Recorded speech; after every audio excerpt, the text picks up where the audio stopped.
Tony Vitello and the Tennessee Volunteers look to bring home the first national championship for Vols baseball as they take on Texas A&M in the College World Series Finals. Here to help us break it all down, our good friend Eric Cain of VolQuest.com for the On3 Network and host of Locked On Vols. Eric, what's going on, my friend? Appreciate you taking the time. Not sure if you could tell, I've been working on my pronunciations. It's Vols, not Vols, not any of that other nonsense. So appreciate you, my man.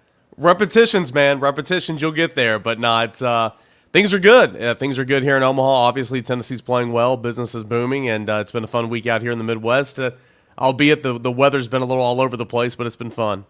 And Eric, it was a pleasure, by the way, my man, to meet you in person. Always great, obviously, when we have these interactions and shows and you meet people face-to-face, shake hands, and you're doing great work, by the way, in Omaha. That being said, let's get into how Tennessee got in this position. Again, both Tennessee and Texas A&M really running through the competition, going 3-0. Tennessee's path a little bit different, though. Texas A&M has faced nothing but SEC teams. Tennessee has faced nothing but ACC teams. It started, of course, with that thriller on Friday, 12-11.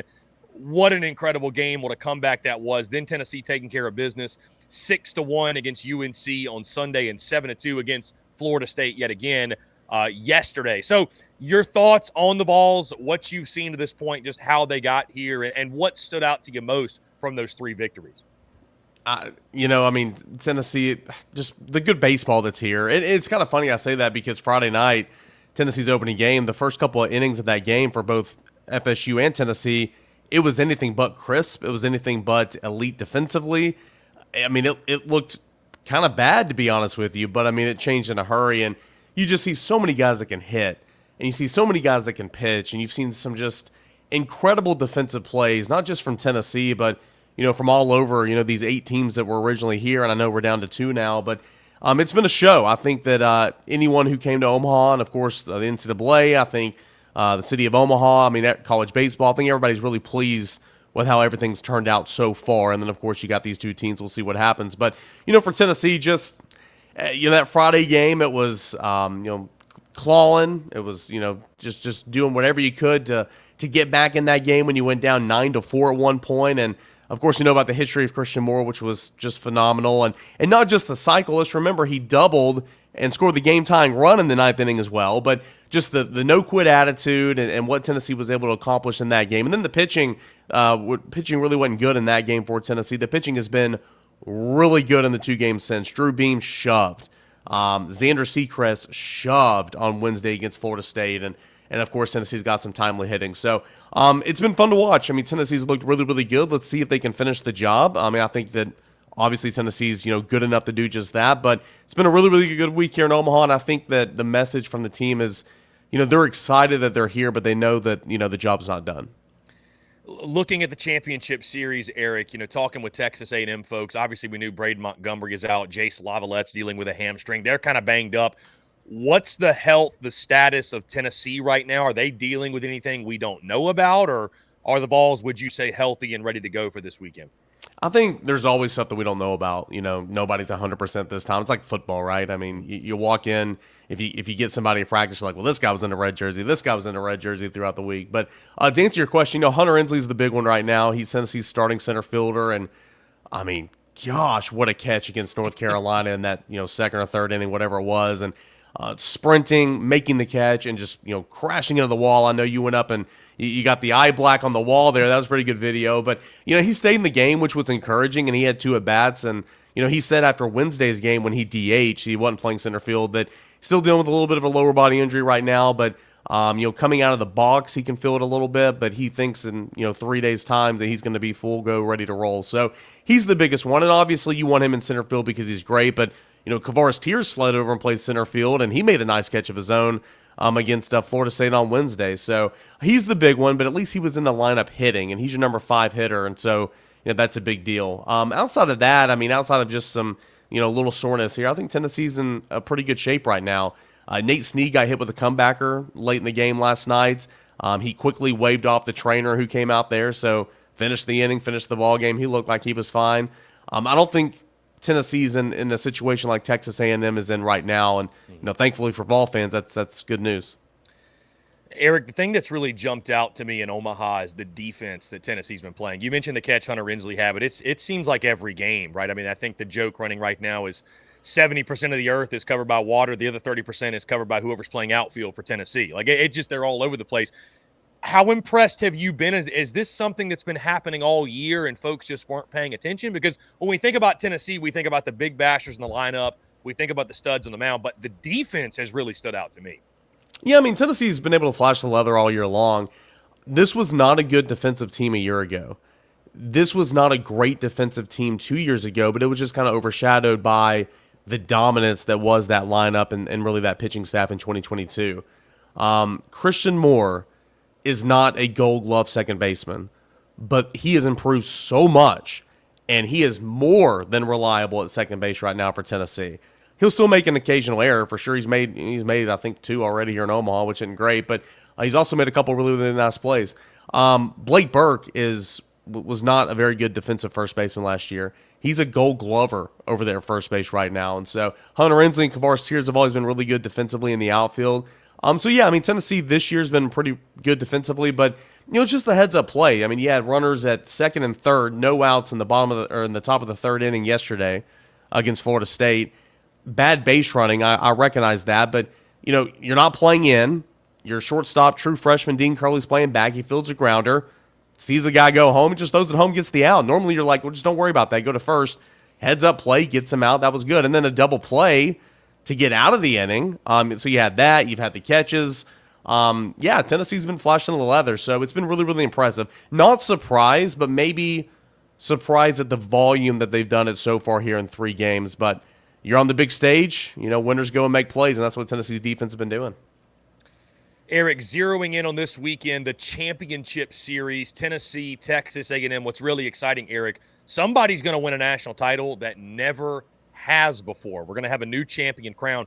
When you look at this matchup with Texas A&M specifically, I know these two teams, they met in Hoover. I don't put a whole lot of stock in that game in the SEC tournament. So when you look at them, this is a little bit of a short-handed squad, right, with some of the injuries in the pitching staff and, of course, Braden Montgomery.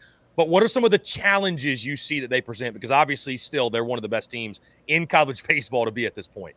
Yeah, I can't wait to dive down even more into their stats because, again, Tennessee didn't play them in the regular season. So, whenever Tennessee's getting ready for a weekend series, I dive down into it and everything. And they met in in Hoover, as you mentioned. It was just kind of a 1 game off. But, Texas A&M, as you know, man, one of the best pitching staffs in America. And I was going through and just looking at a couple of the big stats that, fans pay attention to. And, team ERA, Tennessee's, 6th in the nation, A&M's 4th. WHIP, A&M's 4th, Tennessee's 3rd. Strikeout to walk ratio, A&M's 4th, Tennessee's 3rd. 2 staffs that are really going to get after it, and I think that's going to be super, super exciting. And then, their lineup can hit, and they're a little shorthanded right now. I recognize that, but they're hitting at about 300, and they've hit a ton of home runs. They're about 50 behind where Tennessee is, but Tennessee's at a historic pace, only 11 away from tying what LSU did back in 1988 or whatever. Not 98, whatever year that was.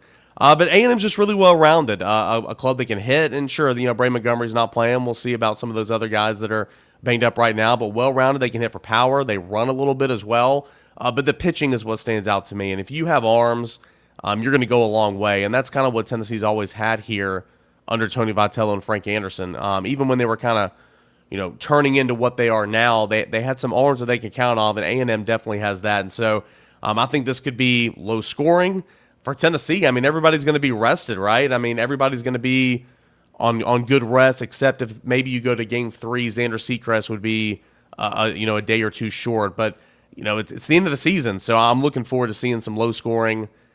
Watch, it'll be 10-11 final scores now, but I'm looking to see some low-scoring, good pitching matchups between A&M and Tennessee because I think that's kind of the headliner. And you mentioned the pitching staffs, Eric, zeroing in again on Tennessee's pitching staff. What do you expect the pitching strategy to be? I know the Vols all year long have opened up with Chris Stamos in these Game 1s of weekend series, which this kind of feels like just another SEC weekend, but a lot more on the line, obviously. But they've opened with Chris Stamos. A.J. Causey comes in after. Didn't exactly work out in that Game 1 against Florida State. FSU hit him around pretty well, and I know some folks have their opinions on openers in college baseball and baseball in general. Like you mentioned, I thought Drew Bream, and I think you and I may have talked about this, he was one of my key guys, Eric, going in the College World Series. If Tennessee got the best version of Drew Bream, they were going to have a fantastic opportunity to make a run, and certainly he was as electric as always in that game against UNC. And then, again, you mentioned Sechrist that pitched in that Game 3, which happened on Wednesday. So what do you expect Tennessee to do in games 1, 2, and 3? Do you expect they'll go back to the opener with Stamos and Causey? Do they switch things up? How do you expect Tony Vitello to attack this on the mound? I expect it to be the exact same. I mean, Tony Vitello and Frank Anderson are creatures of habit. They are superstitious. They are baseball guys. They don't want to change anything. And, I mean, it makes so much sense because, I mean, Stamos threw 8 pitches on Friday before the quick hook. So, like, he was fine anyway. But, Causey threw, I want to say, 54, maybe 60, somewhere around there. But at this point in time, he would have had 8 days of rest. And so he is ready to go. And Causey's the guy that he started a couple of games here for Tennessee. And I know a lot of people, or a lot of fans from the far are like, well, if the thought process is to bring him in and let him pitch the middle innings extended, why not just start him? Well, again, superstitious. They're in a role. What they've been doing is working. And typically you get more out of Stamos. And Tony Vitello has always been one that says, he's mad at me. I go out there too quick and all that type of stuff. I think more than anything, it's not even Stamos. It's just they want to get a different look right out of the bat. So if you're threatening in the first, they want to go straight to that sidewinder just to, because every run's so important. So anyway, long-winded. I expect Tennessee to start Stamos on Saturday. I expect A.J. Causey to come in. Hopefully those guys are better than what they were last Friday because neither one of those guys had decent stat lines, but they've been really, really good all year, especially Causey. He's been great. And then I expect Drew Beam to go on Sunday. He'll be on full week's rest, and if there is a Game 3, I expect Xander Sechrist to start. But you'll see Kirby every game. You'll see Nate Snead in there a lot of times. You'll see Aaron Combs. Tennessee's well equipped to win this best out of 2 out of 3 series, and so I think Tennessee's going to stay with its plan. And credit the Vols for winning, same as A&M for winning, getting those off days, and being able to be in this position, not having to climb out of that losers bracket and say, okay, well we got to the finals, and then now what, right? I mean, we burned this guy. Tennessee's in a really good spot. Eric, switching sides of the ball, swinging the stick, what has Tennessee been doing so well to this point, and what, in your opinion, do they need to continue doing against, like you mentioned, a really talented Texas A&M pitching staff to ensure success? Because, again, you're going to have to score runs in this when they come out on top. I mean, it's same as a lot of, it's been happening all year long. I mean, just top to bottom, they just rake. Blake Burke had 3 hits in that Sunday game. Moore had 2 hits leading off. Billy Amick had 2 hits. I thought Billy, that was his best game seeing the ball. He had a long fly out to the warning track. He had a line out as well. Those were 2 of his outs, and of course he had a couple hits. Drove in, I believe, the game's first run on a fielder's choice on the infield dirt. Dylan Dreiling he's so underrated. I mean, he was Tennessee's best player in the regional. He was one of Tennessee's best players in the SEC tournament, and I believe he's got the highest average of Tennessee players here in Omaha as well. Maybe him or KT, or probably Christian Moore. It's just top to down, top to bottom, the order is just so dynamic. You'd like to see Cal Stark come around a little bit. I mean, he's never going to hit for average, but I don't think Cal Stark has a hit yet. When he does have a hit, it'll be a home run.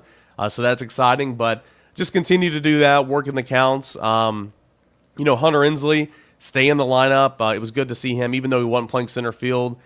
He went to the plate and drove in a run, his first AB on Wednesday, so that was good. Just continue to do what you do. I mean, it's been pretty methodical on Sunday and Wednesday, Tennessee's lineup, right? You got good pitching, you got timely hitting, and the game was never in jeopardy. Now, I recognize that's not how it always goes, but Tennessee, I was listening to an interview over on 99.1 The Sports Animal in Knoxville, the local Vol Network affiliate, and it was Tennessee's former coach a couple years ago, Rod Delmonico, and he was on there, and he was like, look at what these guys made Carolina look like on Sunday. Carolina is a great team, and Tennessee made them look not good.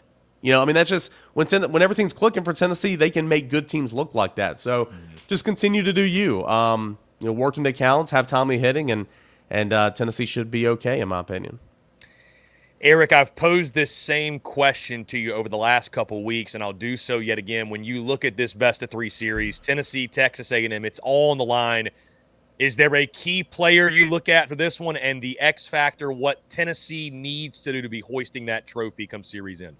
Yeah, I want to go. On the mound again. I think my answer last week was Drew Beam, and called that one. All right, you knew he was going to bounce back. I mean, he's such a professional. Drew Bean's going to need to pitch well again. Don't get me wrong, but let me go in the pen for a guy that we know we're going to see at least multiple times, whether it's 2-3 times. I could go either Kirby or Nate Snead. I mean, both those guys have pitched in every game in Omaha so far. Those guys are Tennessee's guys. And Kirby, gosh, he's one of the best stories on this team. Him and Xander both. I mean, Kirby's played a lot for Tennessee, don't get me wrong, but he's always been a specialist. And this year, he's always, they play him because he throws strikes.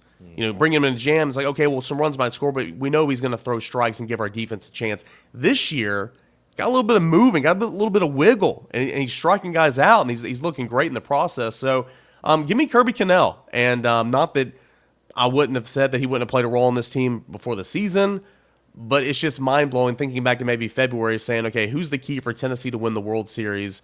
Yeah, give me Kirby Cannell, the lefty specialist. He's not a specialist anymore. He's a dog for Tennessee. So, you know, Nate Snead or Kirby Cannell, those two guys in the bullpen, because they will throw a lot, whether Tennessee's trying to keep a lead, whether Tennessee's trying to weather the storm and allow the offense to get back into it. Those guys will pitch for Tennessee, and they need to be pitching well. Eric Cain of VolQuest of the On3 Network and, of course, host of Locked On Vols, does a great job. And boots on the ground there in Omaha. The coverage has been electric. Y'all check him out. Eric, this has been a pleasure over the last couple of weeks, my friend. Very excited to watch all the baseball this week and enjoy it, my man. We'll do it again soon. Should be awesome. What was it, 1947? The last time A&M won a championship of a men's sport, is that right? I believe that's right. And I also was educated on the fact that this is the second finals appearance for Tennessee, not the first. How could I forget that classic back in 1950? How could you forget that one game? Wasn't a series back then, 1951. Yeah, I mean, come on, man. Oklahoma 3-2. Did you know, I know we got to go, but did you know that Oklahoma won the College World Series, but Sidney Hatfield of Tennessee was named the most outstanding player? I did not. The Tennessee folks, they made sure to enlighten me on that 1951 game. So, well, now you know, man. The more you know. Now I know. Eric, always a pleasure, man. I appreciate you taking the time. Hey, thanks so much.